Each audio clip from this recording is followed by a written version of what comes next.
monde, j'espère que vous allez bien. Donc aujourd'hui on se retrouve pour un total look spécial Beyoncé, ça fait des années que vous me le demandez et je suis choquée de ne pas l'avoir encore fait sur ma chaîne. Étant donné que ce soir je vais à son concert, donc c'est le concert avec Jay-Z, je suis trop contente, je suis trop excitée, j'ai trop hâte, je me suis dit que c'était l'occasion de faire un total look, un get the look spécial Beyoncé, donc je vais vous faire le make-up, je vais vous faire la tenue, les cheveux, la totale. Je me suis inspirée de plein de ces looks, de plusieurs photos que je vous mettrai juste ici, où je vous mettrai les liens en barre d'infos, etc. Donc voilà, si ce look vous intéresse, restez là, sachant que ça va être assez simple étant donné qu'elle est très naturelle entre guillemets au niveau du make-up, et elle s'éclate un peu plus au niveau des tenues, des cheveux et tout. Donc voilà, on va faire une demi-queue de cheval ondulée avec les extensions et tout. Donc voilà, si vous voulez avoir le look de Queen Bee, c'est parti. Je commence avec une base de teint, c'est la Veil de chez Hourglass.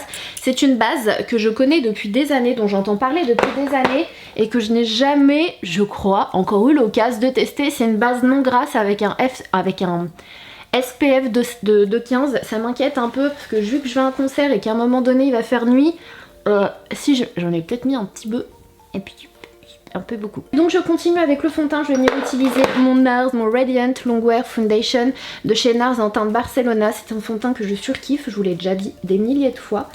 C'est un fond de teint qui n'a pas une super note sur Sephora, je comprends pas pourquoi. Enfin je comprends pas pourquoi, après c'est chacun ses goûts avec le fond de teint. Franchement c'est l'un de mes fonds de teint préférés, il est dans mon top 5, il est extra. Et il a une sale note. Du coup je sais pas trop pourquoi. Je sais pas, n'hésitez pas à me dire si vous l'avez testé ce fond de teint. Mais moi je le surkiffe quoi, il me fait une peau de ouf. Hop, je viens descendre jusqu'à mon cou un petit peu. Avec mon bandeau des années dinosaures là. Une fois que j'en ai terminé avec le fond de teint, je vais venir prendre mon anti-cerne et pour ça j'ai décidé d'utiliser le KKW Beauty. Donc je vais prendre la teinte numéro 6, je vais en mettre un petit peu et ensuite je vais mettre la teinte numéro 5 pour illuminer le tout. Je viens estomper avec le Beauty Blender. As usual.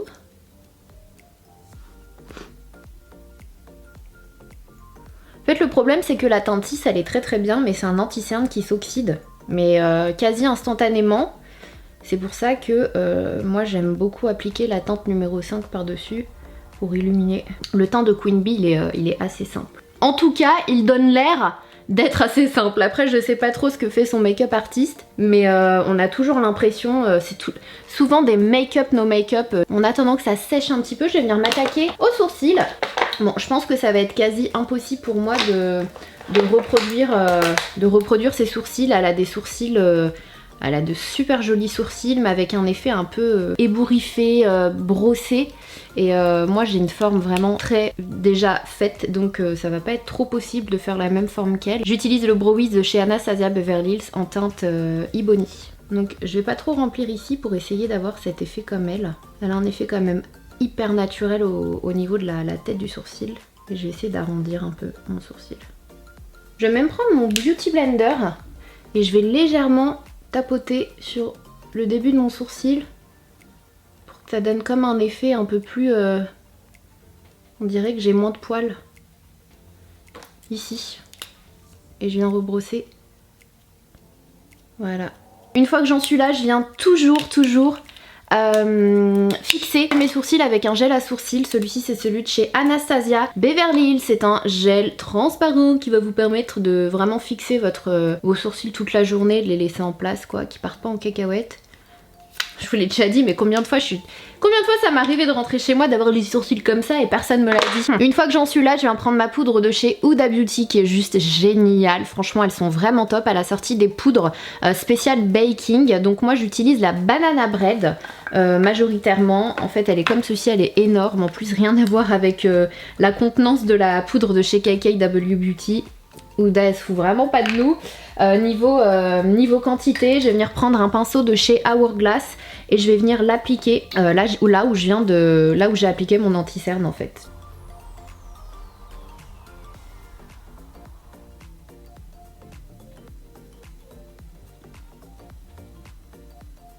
Une fois que j'en suis là, je vais venir prendre ma poudre Hourglass cette fois-ci. J'aimerais bien la tester pour les cernes. Apparemment, elle est vraiment très bien. C'est une poudre qui va avoir un effet flouteur et que vous pouvez utiliser pour les cernes ou le visage. Je ne l'ai pas encore testé, c'est la première fois que j'utilise. Regardez-moi le packaging, il est magnifique. Il y a un H juste là. Je vais en mettre sur le reste de mon visage vu qu'il va faire très chaud. Il fait hyper super chaud aujourd'hui, il fait super lourd. Queen Bee baby, je vais danser, c'est obligé, je vais être comme une ouf. Donc on va venir matifier all the face.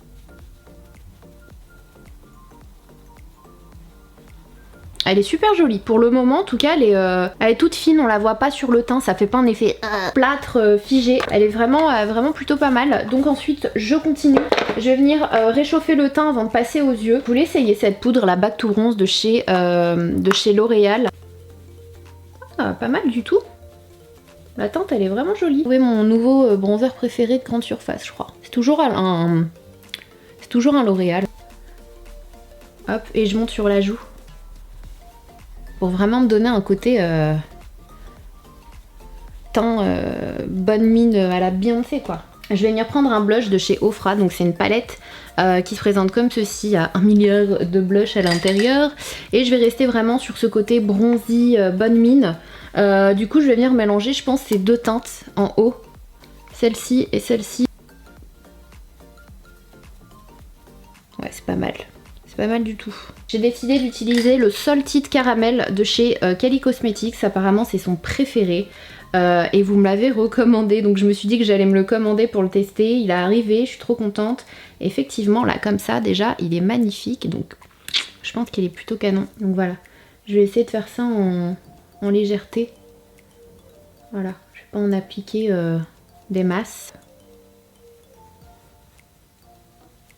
Et voilà, donc j'en ai terminé avec mon teint, vous allez voir les yeux, c'est hyper méga rapide.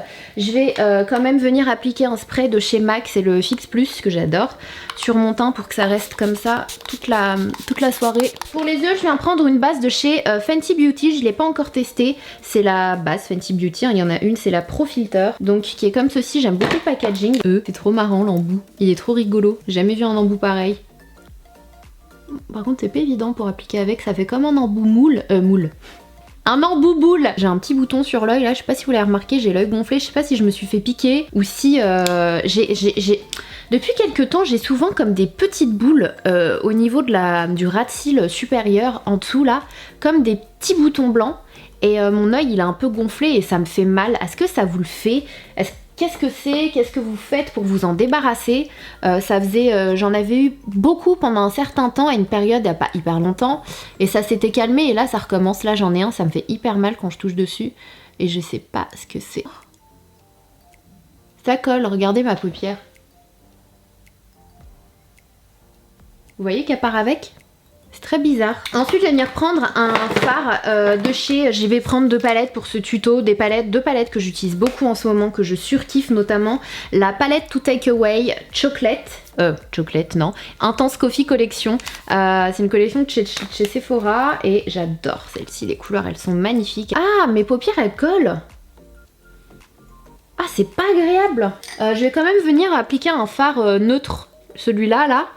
Pour matifier la base là, parce qu'elle est, j'ai l'impression d'avoir mis de la colle sur ma paupière. C'est trop bizarre. Cette couleur juste ici, on a un genre de brun en fait avec un E25 de chez Sigma. Et je vais venir l'appliquer au niveau de mon creux de paupière.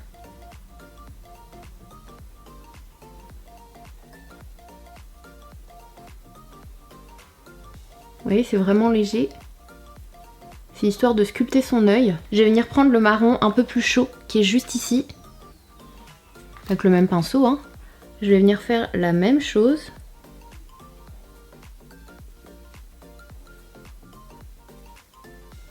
Avec un pinceau plat, je viens prendre ce petit doré là et je vais venir l'appliquer sur toute ma paupière mobile.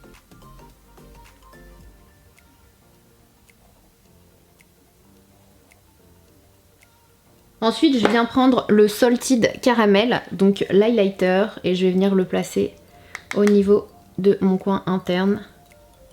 Ensuite on passe au mascara, j'ai décidé d'utiliser le Volume Révolution, c'est la nouveauté de chez Chanel qui sort au mois d'août il me semble. Vous savez que je surkiffe le volume de chez Chanel. Je vais venir prendre mon bronzer, ce marron chaud là, que je vais venir appliquer au niveau de mon ras de cils inférieur. Vraiment en toute légèreté, ça va être hyper subtil. Au niveau de mon ras de cils supérieur, je vais venir appliquer un marron, c'est le Zoeva Rock'n'Roll Bride Waterproof Eyeliner. Et c'est un marron assez foncé. Donc je vais venir l'appliquer au ras de cils. Donc là je mets du marron foncé vraiment grossièrement. Donc ça va vraiment nous aider à ouvrir le regard, à donner du relief sans trop en faire. Voyez? Voilà. Et ensuite on vient appliquer des faux cils. Je vais utiliser les Wispies Multipack qui sont comme ceci. Ce sont des cils assez naturels. Voilà ce que ça donne au niveau des yeux. Je vais peut-être faire mes lèvres à la fin étant donné que mes cheveux vont aller dans ma tête. Je vais vous montrer comment faire une demi-queue de cheval. Il faut appliquer un spray avant toute chose pour protéger les cheveux. Moi j'utilise très souvent le spray de chez GHD qui est juste extra, que j'utilise depuis des années. Il sent trop bon, il est vraiment bien. Et ça va vraiment protéger vos cheveux de la chaleur des appareils chauffants parce que ça brûle les cheveux. Je viens commencer par prendre le dessus. Donc ça c'est ce qui sera au-dessus. Hop. Proprement avec un peigne.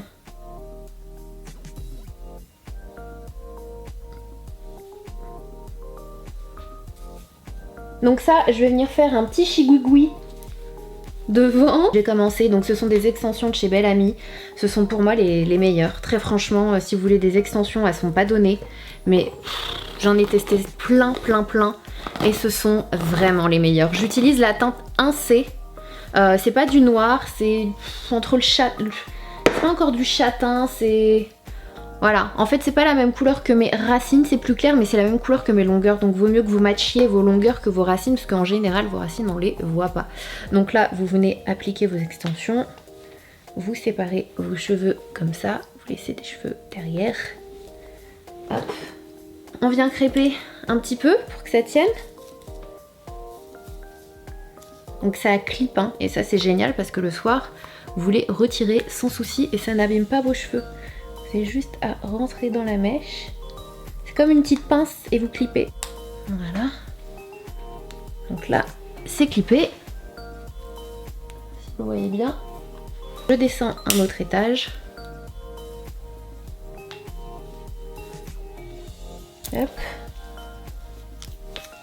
Je prends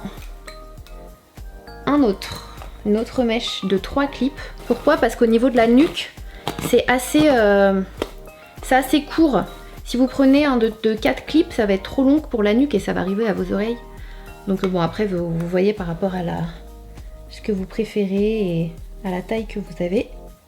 Donc voilà, je regarde ce que ça donne. Ça m'a l'air pas mal, non? Ça m'a l'air plutôt pas mal. Est-ce que j'en rajoute un dernier? Celui de 4. Hop. Pareil, je viens prendre. Je mesure avant. Ensuite, je viens clipper.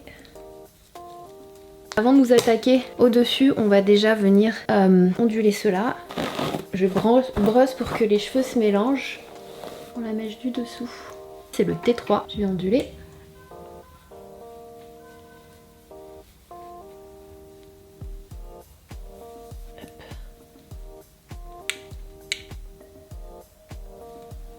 Voilà. On brosse pas.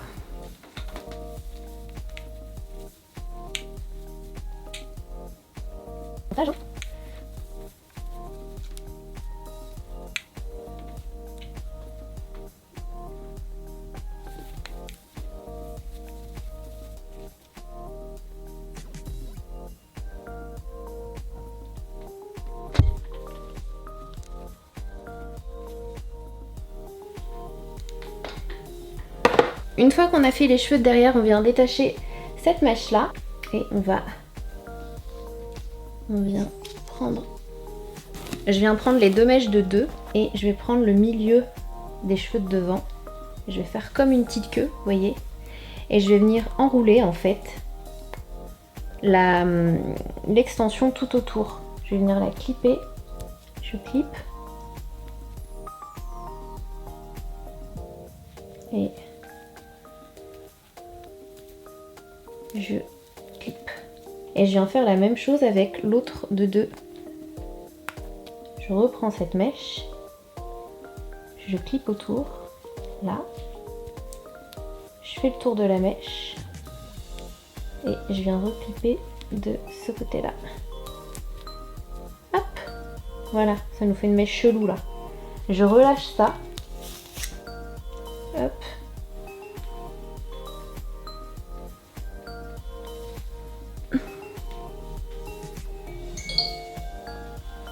Et je viens faire une queue.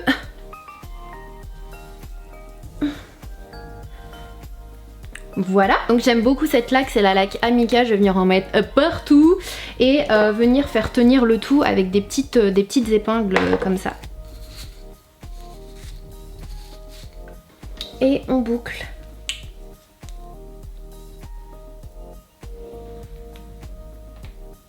On va prendre un petit peu de fard à paupières de la couleur de vos cheveux. En fait, moi je mélange du marron et du noir et je viens remplir un petit peu au niveau des extrémités.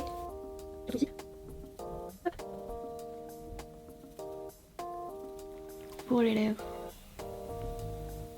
le Moon de chez Kylie Cosmetics. Je viens prendre le Alia de chez MAC, le Try Again. And then when I'm ready to try again. Et un peu du rouge à lèvres de Kylie par-dessus.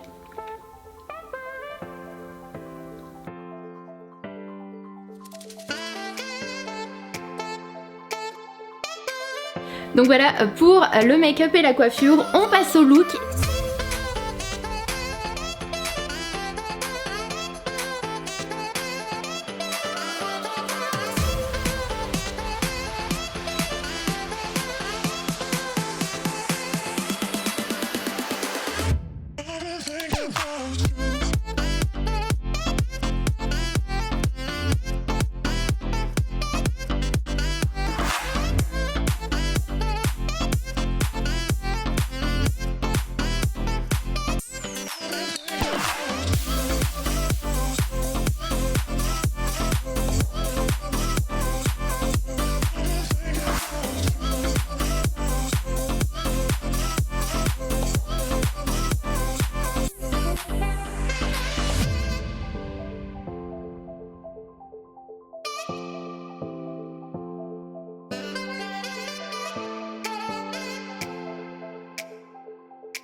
Et je vous fais des gros bisous en attendant une prochaine vidéo. N'hésitez pas à aller voir l'une de mes dernières vidéos, à vous abonner si c'est pas encore fait, à liker si vous voulez d'autres get the look ou des tutos coiffure. Prenez soin de vous, je vous fais des gros bisous et je vous dis à très vite. Mouah.